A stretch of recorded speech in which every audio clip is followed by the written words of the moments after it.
Dans la paracha de Toldot, lorsqu'on nous parle au début de Esav, de Yaakov et de Esav, le pasuk dit Vayik delu hane'arim, Vayi Esav ish yodea sayid ish sadeh, Yaakov yoshev alim. C'est-à-dire, ils ont grandi les jeunes, les Na'ar, on va voir ce que c'est des jeunes, et Esav, donc, devient ce qu'il devient, l'homme des champs on va voir ce que cela veut dire.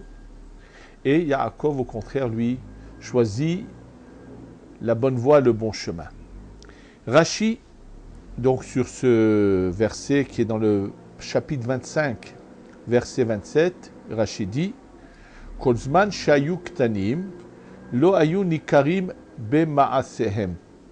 Tout le temps qu'ils étaient petits, on ne pouvait pas les reconnaître dans leur manière d'agir, dans leurs actions, qui est tordu, qui est bon. Ve'en adam medakdek bahem mativam.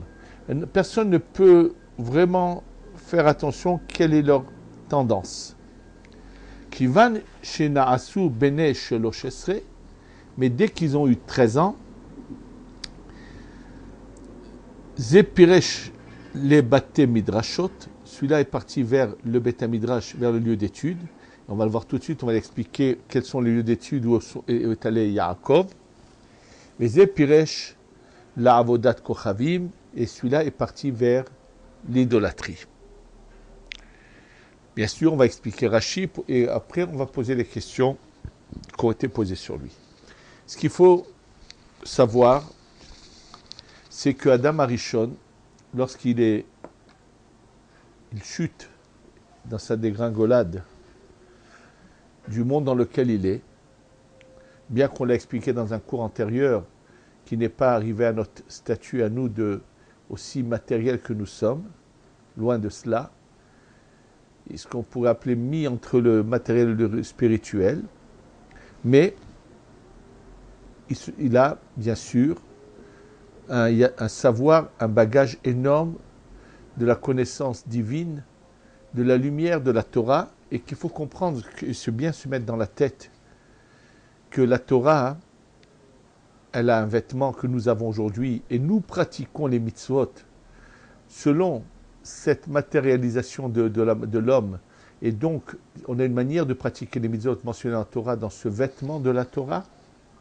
Mais Adam Arishon les pratiquait à une autre dimension, une autre mesure au Gan Eden. Et donc, en descendant, selon les étapes, il les pratique selon les étapes dans lesquelles il est. Comme je vous l'ai déjà dit, la transformation de la matérialisation totale dans laquelle nous vivons s'est fait surtout après le déluge. En tous les cas, Adam Arishon, non seulement il pleure d'avoir perdu une bonne partie de ce savoir qu'il avait au Gan Eden, puisqu'au Gan Eden, il étudiait et enseignait la Torah, mais dans son côté caché, c'est les lumières de la Torah. En descendant, il va continuer, bien sûr, à s'adonner à l'étude de la Torah toute sa vie, Adam Arishon, et il va le transmettre, bien sûr. Ça va arriver à son fils Shet, ça va être transmis, des secrets de la Torah vont être transmis constamment de génération en génération. Il y a malheureusement des gens tordus qui vont utiliser cela à des fins personnelles, à exploiter cela pour plus donner libre cours à malheureusement tout leur mauvais penchant qu'il y a en eux, tous leurs vices, et il y a bien sûr ceux qui continueront à bien transmettre cela. Et c'est ainsi que tout ce savoir va également arriver chez Avraham Avinu, et quelqu'un qui est vivant de l'époque d'Avraham Avinu, c'est Shem, le fils de Noach, qui lui va constamment continuer dans ce chemin non seulement de l'étude, mais d'enseignement. Et bien sûr, il a un lieu dans lequel on est au service de Dieu, du Dieu unique, et qui est dans la bonne voie. Malheureusement, ce qui se passe aujourd'hui se passe à cette époque également, c'est que la grande majorité préfère aller vers les lieux de culte idolâtres, qui ne sont pas ceux transmis par Adam Arishon, Hachet et ainsi de suite jusqu'à Shem. Shem n'est pas seul, il y a Ever qui est avec lui, et eux, les gens qui, donc, dans toutes les générations, il y a des gens qui s'adonnent à cet amour de Dieu et à son service, et qui vont donc étudier. Et c'est là que Yaakov va passer son temps à étudier.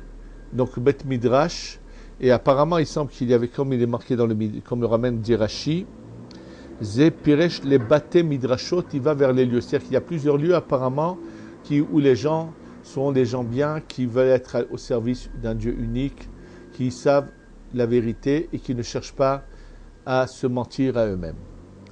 Et par contre, Esav, lui, va chercher d'autres cultes, bien qu'il ait éduqué, il a été éduqué par son grand-père et son père dans la bonne voie.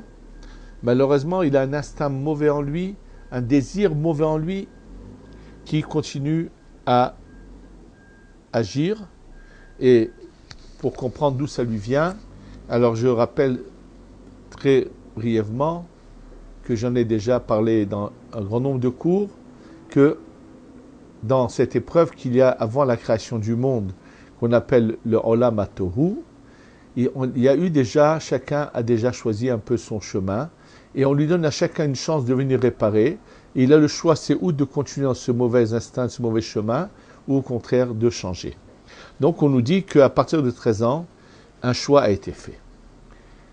Plusieurs commentateurs posent des questions sur Rashi en disant, mais comment Rashi peut-il dire qu'à l'âge de 13 ans, chacun choisit son chemin? Pourtant, nous savons que, comme on va le mentionner tout de suite dans le Midrash, Avraham Avinu aurait dû vivre 180 ans, comme on va le voir, son fils Yitzhak a vécu. Et que la raison pour laquelle Hachem, Akadosh Baruch Hu, Dieu retire 5 ans de vie de Avraham, c'est pour que Avraham n'ait pas la douleur et la peine de voir son petit-fils devenir un grand rachat, un impie, un méchant, un mauvais. Donc pour lui éviter cette souffrance, c'est la raison pour laquelle Akadosh Baruch Hu retire 5 ans de vie à Avraham. Or, à la mort d'Avraham, Yaakov et Esav, qui sont des jumeaux, ont l'âge de 15 ans. Si Rashi nous dit que à l'âge de 13 ans, Esav choisit le mauvais chemin, donc finalement, ça voudrait dire que pendant 2 ans, Avraham va voir, oui, la mauvaise conduite de Esav. Or, ça contredit ce qui est marqué dans le Midrash, qu'il est mort à 175 ans et non pas à 180, pour lui éviter de voir la mauvaise conduite de Esav. C'est la question que j'ai vue que plusieurs commentaires posent sur Rashi. Mais ce qui est vraiment étonnant et surprenant, c'est que pourquoi ces commentaires posent-ils la question sur Rashi? Rashi, là, dans ses propos, n'a fait que mentionner le Midrash Rabbah. Et or, dans le Midrash Rabbah se trouve cette contradiction. Voilà, je vais vous lire les termes du Midrash Rabbah, et on va tout de suite expliquer. Et avant d'arriver à la contradiction qu'on va voir dans le Midrash Rabbah, qui est une question qui a été posée sur Rashi, mais en réalité c'est dans le Midrash qu'il y a cette contradiction, je voudrais juste vous lire ce que la Gemara nous dit dans Masechet Baba Batra, page Daf Tet Zayin Amud Bet, 16, versant 2. Et là, il est dit que le jour de la mort de Avraham Avinu, qu'est-ce qu'a fait donc Esav? 5 fautes très graves. Les voilà. Amar Rabbi Yochanan. Rabbi Yochanan nous enseigne. Hamesh Averot, 5 fautes. Avar Oto Racha a fait ce Racha, en parlant de Esav bien sûr, Beotoyom, ce jour-là, le jour de la mort de d'Abraham. Ba'al na'ara meurasa. En fait, on va le voir bientôt, qu'il cherche constamment, il est espiègle, il est mauvais, et il va constamment chercher à piéger des femmes. Et son plus grand plaisir, c'est surtout des femmes mariées. C'est ce qui expliquera, bien sûr, on va comprendre que ces descendants de Esav, qui sont d'une manière générale les habitants de la France, comme je l'ai entendu de grand nombre de personnes, tout le monde sait ce qui se passe malheureusement, quel est le vice dans lequel vit la France, chose qui devient monnaie courante. Et je l'ai entendu de grand nombre de personnes qui travaillent dans des bureaux en France, où ils se sont rendus compte qu'il y a combien d'hommes avaient du plaisir à pouvoir faire tomber une femme mariée à quelqu'un. Et on va voir quelle est la gravité de ces choses-là. En tous les cas, donc, finalement, Esav, ce jour-là, le jour de la mort d'Abraham, va réussir à, justement, il est dans les champs, quand une femme se retrouve seule, où personne ne pourra entendre ses cris si elle veut se débattre. Il va donc violer une pauvre malheureuse jeune fille qui est déjà mariée, qui doit se concrétiser son mariage. Ce jour-là, il va tuer Nimrod. Ce jour-là même, il va se permettre d'être un incroyant, de parler contre Dieu et rejeter toute sa croyance en Dieu. Ce jour même, il va donc rejeter la croyance dans la résurrection des morts et il va déshonorer le droit d'aînesse. Donc on nous parle de 5 fautes. Or, dans le Midrash, on nous parle apparemment de 2 fautes. Mais on va voir qu'il n'y a pas de contradiction entre le Midrash et la Gemara. Alors revenons donc d'abord à ce que dit le Midrash pour voir que la question qui a été posée sur Rashi serait la même question qu'on pourrait poser sur le Midrash. Alors le Midrash dit comme ça, vraiment sur les mêmes termes que Rashi, Vayigdelu hane'arim, les jeunes ont grandi, donc dans le verset 27 du chapitre 25. Rabbi Levi Amar, Rabbi Levi dit, Mashal le'adas ve'atzvonit sheyu gdelim ze al gavze. L'exemple de le hadas, c'est la myrte, ce qu'on utilise à Sukkot avec le loulav, qui a une odeur très agréable. Et il y a une plante sauvage qui ressemble un peu, mais qui a une odeur désagréable. Donc, ils commencent à pousser l'un à côté de l'autre. Mais au départ, on ne peut pas voir ce que ça va donner. Il dit Kivan Shigdilou, mais dès que les deux ont grandi, Vevrehu, ils donnent des fleurs, ça veut dire ils arrivent à leur maturité. Zenoten Reho Vezehocho. Celui-là donne sa bonne odeur, celui-là donne son dégoût. Car ainsi, Kol Yakshana, pendant les 13 ans, Shnehem Olchim les Bet Sefer. Les deux vont à l'école ensemble. C'est-à-dire que Abraham et Yitzhak se chargent à ce que quelqu'un leur enseigne les lois qui ont été transmises depuis Adam Arishon et que Abraham a accompli. Abraham a tout accompli. Le Shabbat, Yitzhak également. Rappelez-vous juste que dans cette paracha, dans un cours précédent, ou dans un des cours, j'en parle, que lorsque Rivka envoie Yaakov chercher dans le troupeau 2 jeunes agneaux, nous dit Rashi, mais Yitzhak ne mange presque pas. Comment peut-on avoir besoin de 2 agneaux? Et il nous dit tout de suite, Rashi, c'est le soir de Pessah, et donc c'est un agneau en souvenir du Korban de Pessah, et l'autre en souvenir du Korban Chagiga, du Korban de Pessah.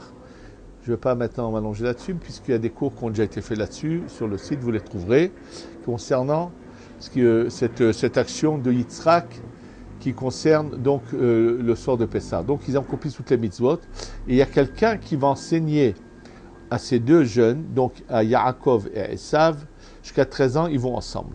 Beshneim baim mi bet sefer, ils reviennent ensemble donc de l'école. La har yag shana, après qu'ils aient 13 ans, ze hayaolech le batem midrashot, Yaakov, lui, choisit d'aller donc, après 13 ans, d'aller directement continuer son étude, approfondir l'étude de la lumière divine dans les lieux d'étude. Veze aya olech le bate avodat kochavim, et l'autre va vers le lieu d'idolâtrie. Amar Rabbi Elazar, de cela, Rabbi Elazar déduit et enseigne un enseignement. Tsarich adam litafel bibno, un homme doit s'occuper de son enfant, Adiak Shana jusqu'à 13 ans. Mikan Vaelach, après 13 ans, Tsarich Sheomar, il devra dire Baruch Shepiterani Me'onsho Shelze. C'est la phrase que récite chaque papa qui emmène le jour de la bar mitzvah de son fils, récite cette phrase qui veut dire bénis mon Dieu qui m'a enfin libéré des punitions de celui-là. C'est-à-dire que si après, malgré qu'il ait eu une bonne éducation, l'enfant ne veut pas suivre le bon chemin, sa mauvaise conduite ne pourra pas culpabiliser le père et le rendre donc responsable et être puni pour cela. Donc en fait, ce qu'a dit Rashi se trouve dans le Midrash. Et dans le même Midrash, un peu plus loin, c'est marqué va y avoir Esav minasade. Esav ce jour-là revient des champs. Rabbi Yudan Beshem Rabbi Aivu, Rabbi Pinchas Beshem Rabbi Levi, Rabbanan Beshem Rabbi Simon. Donc on nous donne les noms des rabbanim qu'on dit cela. Atmotse Avram Hayak Kufain Heshana. Tu vois qu'Avram a vécu 175 ans. Mais Yitzhak son fils va vivre 180 ans. Et là, Otam Hameshanim, c'est 5 ans qu'aurait dû vivre normalement Avraham, Shemana Akadosh Baruch Hu Mechayav Kadosh Baruch Hu lui a retiré de sa vie. Pour quelle raison? Parce que Esav a fait 2 fautes très graves. Sheba al Na'ara Meurasa, il a violé, donc c'est une femme qui était engagée avec un homme. Et il a, comme je vous l'ai dit, il a tué Nimrod ce jour-là. Donc, comme je vous l'avais déjà dit, apparemment le Midrash nous parle de 2 fautes. Mais on va voir qu'il n'y a pas de contradiction du tout. Et là, pour comprendre les choses, on va comprendre que, pour comprendre mieux, on va dire les choses, je vais vous lire un autre passage dans le Midrash, dans le même Midrash. Donc la contradiction que tout le monde pose se trouve dans le Midrash, puisque le jour de la mort d'Avraham, Esav a 15 ans et non pas 13 ans. Donc cette question qui a été posée sur Rashi pourrait peut être posée là. Et on va y répondre bien sûr, mais voilà l'explication à tout.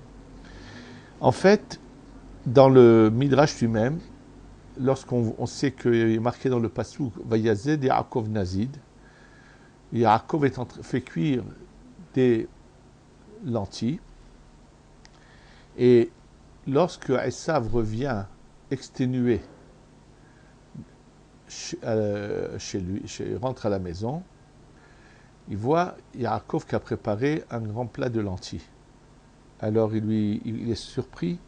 Il semble qu'apparemment les gens n'utilisaient les lentilles que comme plat pour les endeuillés. Puisque aujourd'hui, nous utilisons, lorsque les gens reviennent après l'enterrement d'un proche, il y a cette seouda, ce repas qui s'appelle seouda tavra'a, qu'on doit offrir aux endeuillés. Et aujourd'hui, on leur offre du pain avec des œufs durs. Mais ça pourrait être un plat de lentilles également.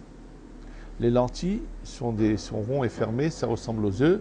C'est une manière de faire une allusion que, malgré qu'ils ont quelqu'un qui est parti, les endeuillés se taisent et ne se rebellent pas contre Dieu.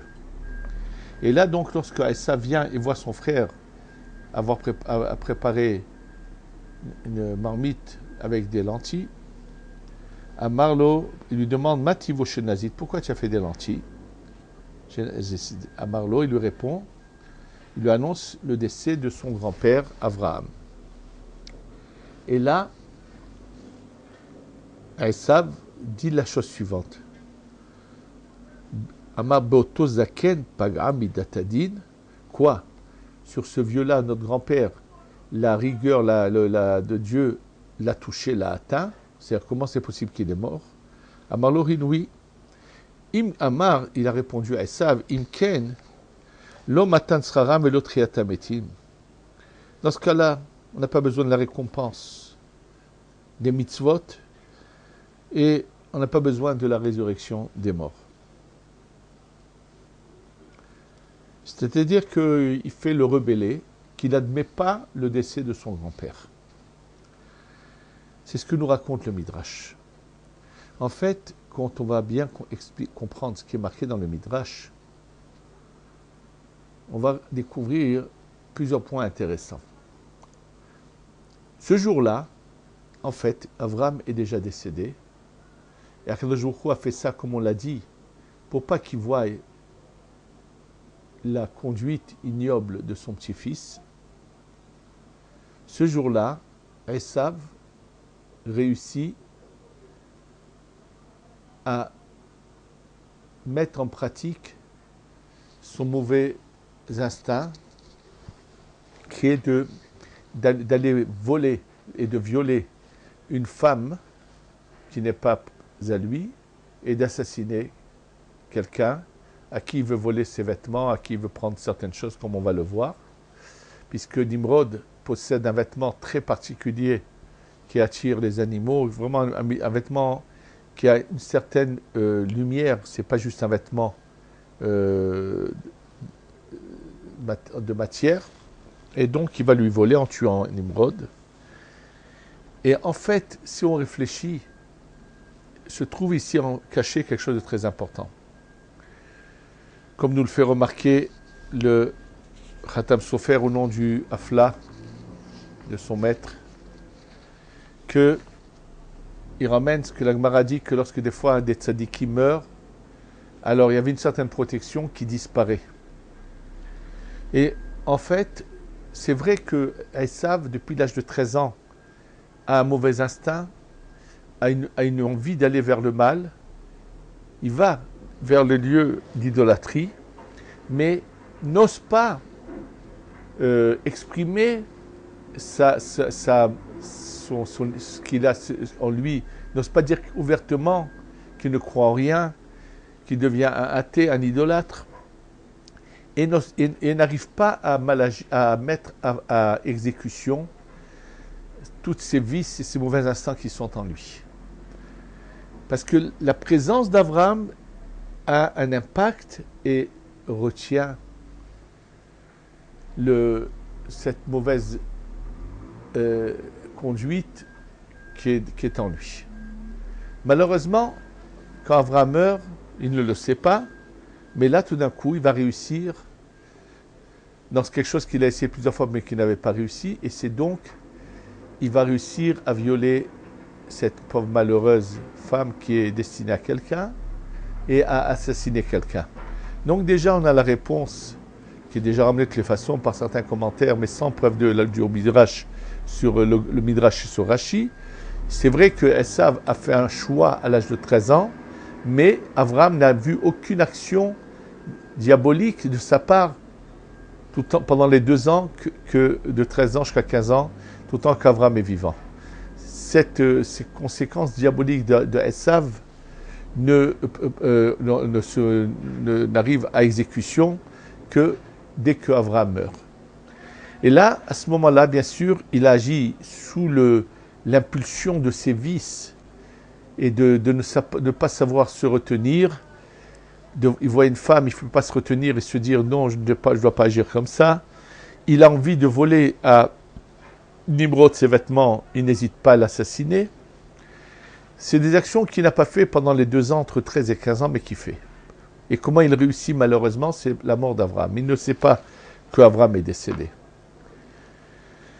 Et donc, quand il arrive et que Yaakov lui annonce le décès d'Abraham, il a devant lui 2 options. C'est une de se dire, mais un jour, il va falloir rendre des comptes. Quand quelqu'un part de ce monde, alors, ça doit tous nous faire penser à une chose tellement évidente qu'un jour, Il faut rendre des comptes à Hachem. Et personne n'y sera épargné. Que personne ne se leurre. Tout le monde a des comptes à rendre sur ce qu'il a fait dans sa vie. Il y a moyen de changer le cours des choses par la teshuva, par le repentir, en pensant à tout le mal qu'on a pu faire et en changeant d'attitude. Mais le pire, c'est ceux qui pensent, qui agissent mal et qui ensuite, comment on appelle ça, auront des comptes là-dessus. Et là, je viens d'entendre que certaines personnes qui, pour je ne sais pas quelle raison, du vivant du Rav Ovadia Yosef, se sont permis de mal parler de lui. Et donc, à sa mort, ils ont tout d'un coup découvert et entendu par le grand nombre de grands rabbinim de notre génération que c'était un Sefer Torah vivant que nous avons perdu et qui ont eu du remords d'avoir mal parlé. Et quand on parle mal sur un Talmid Chacham, c'est très grave. Et j'ai entendu qu'il y en a qui ont réuni 10 personnes devant sa tombe, ont enlevé leurs chaussures et ont marché pieds nus devant la tombe pour venir demander pardon au Rav Ovadia Yosef Zecher Tzadik Livracha, Zechrono Livracha. Donc, maintenant, lorsque Esav lui est annoncé la mort d'Abraham, il y a deux chemins devant lui. Là, la vérité, la clairvoyance, ce qui est inné en nous, c'est de se dire, oula, il faut donner un jour des comptes. Il aurait pu à ce moment-là avoir des remords. Malheureusement, il va utiliser l'argument qu'utilise grand nombre de malheureux, de stupides, qui est de tout rejeter et donc de ne pas avoir mauvaise conscience. D'ailleurs, les Chachamim nous l'enseignent. À chaque fois que vous êtes en face de quelqu'un qui vous te dire oh, moi je ne crois pas à ça, c'est n'importe quoi, c'est quelqu'un qui veut tout simplement donner libre cours à ses vices, à faire ce qu'il a envie, et pour ne pas avoir mauvaise conscience, alors le plus simple c'est de dire moi je ne crois pas en cela. C'est exactement ce qu'on nous raconte ici, ce qui est la réaction de Esav. Esav réagit de cette manière-là. Quel prétexte il trouve? Quoi? Lui aussi, il a été touché par la rigueur, Abraham. Mais qu'est-ce que cela veut dire? Ça n'a aucun sens. Mais bien sûr, Abraham doit mourir. Aucun homme vit à tout jamais. Qu'est-ce que c'est cet argument qu'utilise maintenant Esav? Pour n'importe quelle personne qui a un peu de logique dans sa tête, ne comprendra pas, mais qu'est-ce qu'il a à redire? Baruch Hashem, Avraham Avinu a 175 ans. Et nous savons par la suite qu'il aurait dû vivre encore 5 ans, puisque on voit qu'Hachem donne 180 ans à Yitzhak, et nous savons que 5 ans ont été retirés. Mais lui ne sait absolument pas combien Hachem veut donner à Avraham. Or, Avraham n'est pas jeune, a vécu 175 ans, et il a quitté ce monde. Qu'est-ce que c'est cet argument stupide? Quoi?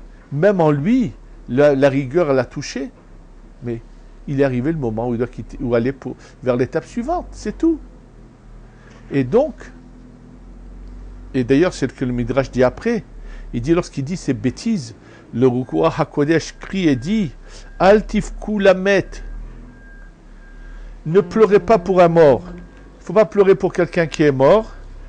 Et Al tanodu lo, il ne faut pas vous mortifier pour lui.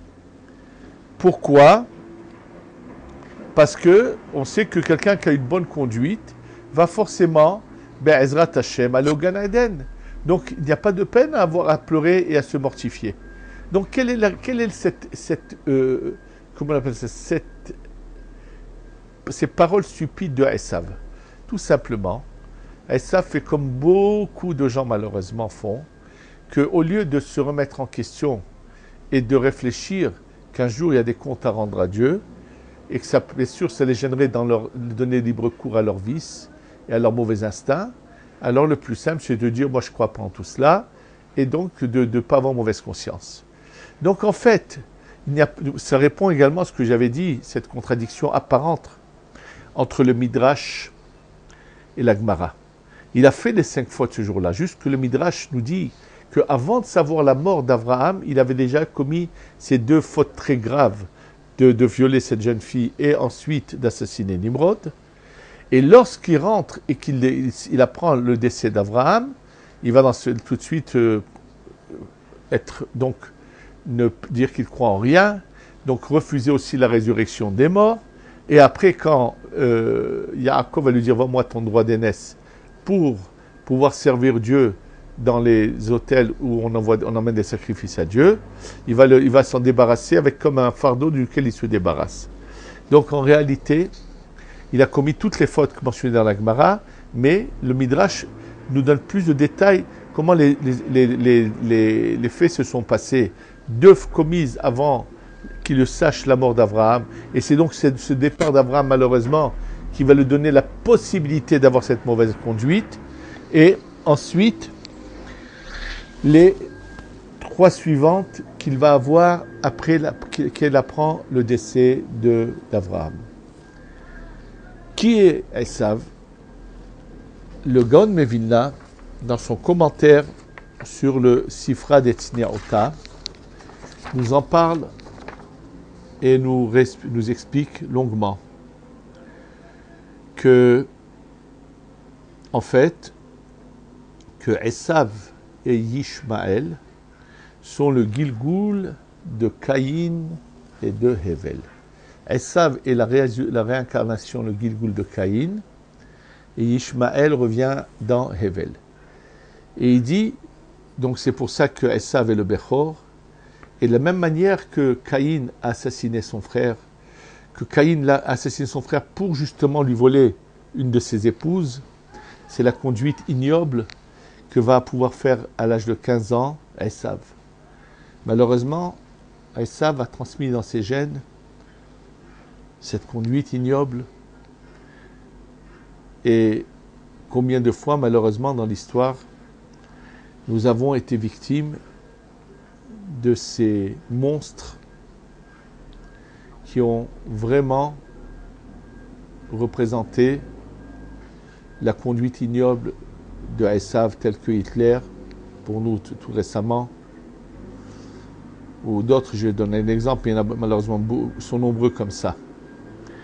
Et maintenant, quand on dit que Ishmaël est le Gilgoul de Hevel, ça veut dire la mauvaise partie de Hevel, qui est moindre que la mauvaise partie qu'il y a dans Caïn, est allée chez Ishmaël. Mais même cette partie mauvaise de Hevel va finalement s'améliorer, et c'est pour ça qu'Ishmaël, avant de mourir, va faire teshuva, va se repentir.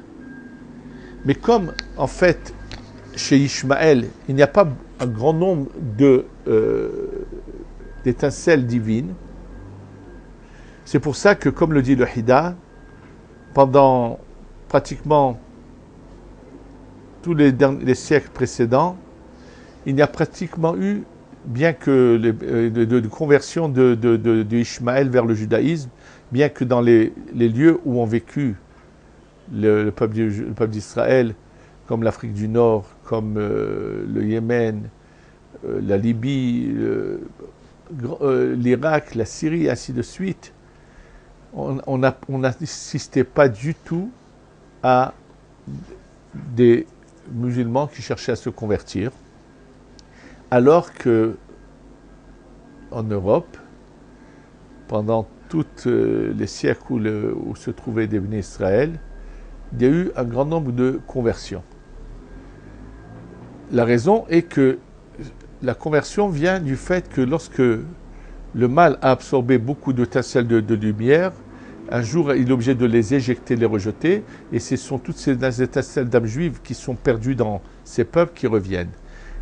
Comme Ishmaël, c'est que la mauvaise partie de Hevel, qui est donc une partie assez faible en mal, et qui n'a pas pu avaler en elle beaucoup d'étincelles de lumière, c'est pour ça qu'il y a cela. Et ils sont représentés par deux espèces d'animaux. Esav est représenté par le taureau et Ishmaël par l'âne. Et c'est pas par hasard qu'il est marqué dans la Torah, comme nous explique le Gaon Mevinla, qu'on ne doit pas labourer un champ avec un bœuf et un âne. Shover Hamor Yahdav.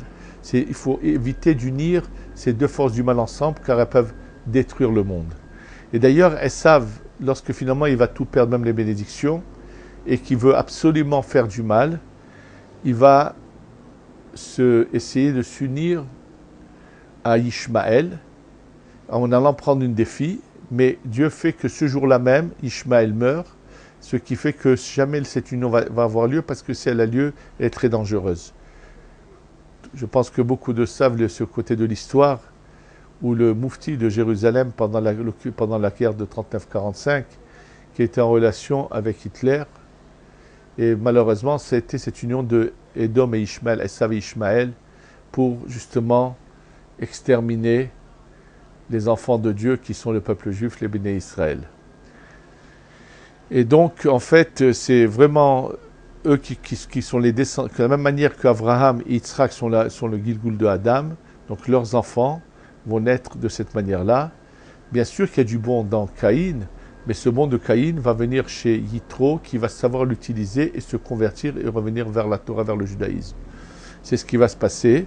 Et donc nous sommes en train comment on appelle ça, de vivre toute cette, comment on appelle ça, vivre ces derniers pas du Galout.